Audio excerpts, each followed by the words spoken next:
ہیں۔ حضرت ابو سعید خدری رضی اللہ تعالیٰ عنہ فرماتے ہیں نبی کریم صلی اللہ علیہ وسلم نے ارشاد فرمایا سب مہینوں کا سردار تو رمضان المبارک کا مہینہ ہے، اور مہینوں میں سب سے بڑا مہینہ رمضان کا مہینہ ہے، لیکن رمضان کے بعد اگر کسی مہینے کا مقام ہے تو ذوالحجہ کے مہینے کا مقام ہے۔ چونکہ آج 29 تاریخ تو ہو گئی ہے، اب مغرب کے بعد تو ہمیں چاند بھی دیکھنا ہے، یہ بھی ایک سنت ہے۔ ہم تو صرف عید کا چاند دیکھتے ہیں، رمضان کا چاند دیکھتے ہیں، باقی دنوں کا چاند دیکھتے نہیں ہیں۔ اور ہمارے نبی حضرت محمد الرسول اللہ صلی اللہ علیہ وسلم نے، اب میں اسٹیپ بائی اسٹیپ آپ کو سمجھا رہا ہوں، اللہ ہم سب کو عمل کی توفیق نصیب فرمائے۔ یہ ذوالحجہ کے مبارک مہینے میں ہمیں کرنا کیا ہے؟ سب سے پہلے تو ہم چاند کو دیکھیں گے، اور چاند کو دیکھنے کے بعد ہمارے نبی نے ایک دعا سکھلائی، اس دعا کو بھی پڑھیں گے، اور یاد نہیں ہے تو یاد بھی کر لیں گے۔ فرمایا ہمارے نبی حضرت محمد الرسول اللہ صلی اللہ علیہ وسلم چاند کو دیکھنے کے بعد جب نیا چاند دیکھتے تھے تو دعا پڑھتے تھے اللہم اہلہ علینا بالیمن والایمان والسلامت والاسلام ربی وربک اللہ۔ یہ مختصر دعا ترمذی شریف کی حدیث میں موجود ہے۔ چاند دیکھنے کے بعد دعا پڑھنی ہے۔ اس کے بعد نبی کریم صلی اللہ علیہ وسلم نے حکم دیا امت کو، میں نے گزشتہ وہ مسئلہ ذکر کر دیا ہے کہ جس کے ذمے قربانی واجب ہے وہ بہتر یہ ہے، مستحب یہ ہے کہ اپنے بالوں کو نہ کاٹے، یعنی داڑھی کے بال بھی نہ کاٹے، مونچھوں کے بال بھی نہ کاٹے، اور اپنے ناخن کو بھی نہ کاٹے جب تک کہ وہ قربانی نہ کر لے۔ یہ مستحب درجہ ہے۔ اگر کسی نے کوئی بال بڑے ہو گئے نہیں کاٹ سکا تو کاٹے گا تو کوئی گنہگار نہیں ہے، لیکن نہیں کاٹے گا تو ثواب اس کو ضرور ملے گا۔ اور نبی کریم صلی اللہ علیہ وسلم کی مبارک سنت ہے، اور ہمارے نبی کی ایک ایک باتوں میں تو اللہ نے حکمتیں رکھی ہیں، وہ حکمتوں کو ہم جانتے نہیں ہیں، لیکن ایک حکمت علماء نے یہ بیان فرمائی ہے۔ بہت سے اللہ کے نیک بندے جن کو اللہ نے حج کی سعادت نصیب فرمائی ہے، ہمیں ابھی تک نہیں فرمائی، تو کم سے کم ہم ان کی مشابہت اختیار کر لیں، ہم ان کی نقل کر لے، اللہ اس کے صدقے ہمیں جلد سے جلد حج کی سعادت نصیب فرما دے گا۔ حدیث میں کیا فرمایا؟ ام المؤمنین حضرت ام سلمہ رضی اللہ تعالیٰ عنہ فرماتی ہے سرکار مدینہ حضرت محمد الرسول اللہ صلی اللہ علیہ وسلم نے ارشاد فرمایا جس کو قربانی کرنی ہو وہ ذوالحجہ کا چاند نظر آ جانے کے بعد وہ شخص قربانی کرنے سے پہلے جب تک قربانی نہ کرے تب تک وہ اپنے ناخن نہ کاٹے، اپنے بال نہ کاٹے، اور جس پر واجب نہیں ہے اگر وہ بھی عمل کرے تو اس کو ثواب ضرور ملے گا۔ اللہ ہم سب کو آنے والے مہینے کے جو 10 دن ہیں ان کی قدردانی کی توفیق نصیب فرمائے، اور قرآن کریم میں ان 10 دنوں کی قسم کھائی ہے۔ اللہ قرآن کریم میں کیا فرماتے؟ والفجر ولیال عشر والشفع والوتر واللیل اذا یسر۔ اور صحابہ کرام کا میراث بخاری شریف میں حدیث موجود ہے، حضرت عبداللہ ابن عمر رضی اللہ تعالیٰ عنہ اور حضرت ابو ہریرہ رضی اللہ تعالیٰ عنہ ان دنوں کی اس قدر فرماتے تھے کہ جب یہ 10 دن ہوتے تھے تو تکبیر اللہ اکبر پڑھا کرتے تھے، تحلیل یعنی لا الہ الا اللہ پڑھا کرتے تھے، اور لوگوں کو متنبہ کرنے کے لیے، لوگوں کو آگاہ کرنے کے لیے بازار میں نکل جاتے تھے اور بلند آواز سے زور سے تکبیر پڑھتے تھے تاکہ لوگ بھی ان کو دیکھ کر پڑھے اور لوگ بھی ان کو دیکھ کر پڑھتے تھے تاکہ پتہ چلے کہ یہ ذی الحجہ کے مبارک 10 دن شروع ہو چکے ہیں۔ اور ایک حدیث میں کیا فرمایا؟ حضرت ابو ہریرہ رضی اللہ عنہ فرماتے نبی کریم صلی اللہ علیہ وسلم نے ارشاد فرمایا عبادت کے لیے سب سے بہترین موقع، سب سے مناسب وقت اور سب سے محبوب اور پسندیدہ دن اللہ کے نزدیک ذوالحجہ کے 10 دن ہیں، کیونکہ ذوالحجہ کے ایک دن کے روزے کا ثواب 1 سال کے روزوں کے برابر ہے۔ فرماتے ہمارے نبی نے ذی الحجہ کے ایک دن کے روزے کا ثواب 1 سال کے روزے کے برابر ہے، اور ایک رات کی عبادت کا ثواب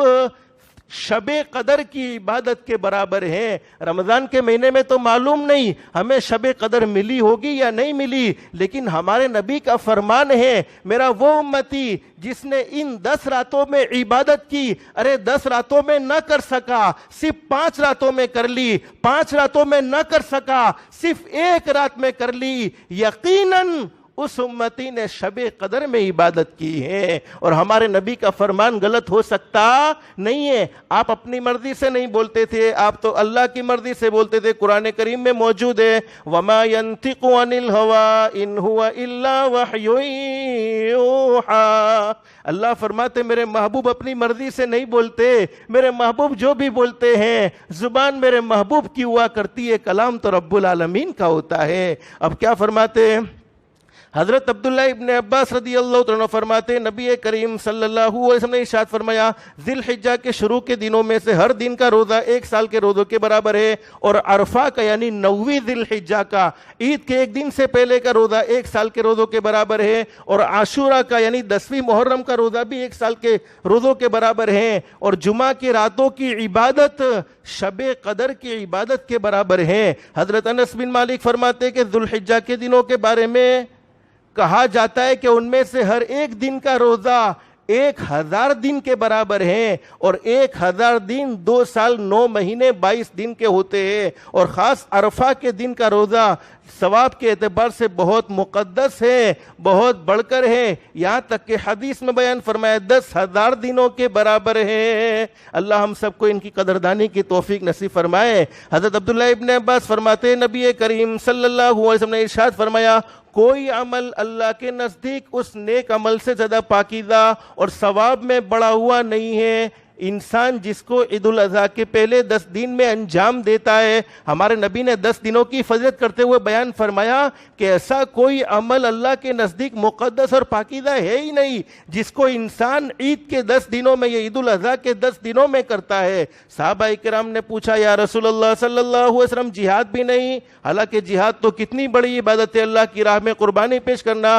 ہمارے نبی نے فرمایا نہیں، جہاد بھی نہیں، ہاں اگر کوئی آدمی جان مال لے کر نکلے اور دونوں کو اللہ کے راستے میں لگا دیا تو یقیناً وہ بڑا مقدس اور پاکیزہ عمل ہے۔ حضرت عبداللہ ابن عباس رضی اللہ عنہ فرماتے نبی کریم صلی اللہ علیہ وسلم نے ارشاد فرمایا ذی الحجہ کی ابتدائی 10 دنوں میں سے ہر دن کا روزہ 1 مہینے کے گناہ معاف، اور 8ویں ذی الحجہ کے روزے سے 1 سال کے گناہ معاف، اور عرفہ کے دن یعنی عید کے 1 دن سے پہلے 9ویں ذی الحجہ کے روزے سے 2 سال کے گناہ معاف ہو جاتے ہیں۔ تو ہو سکے تو 9 دن کے روزے رکھ لینے چاہیے، لیکن نہیں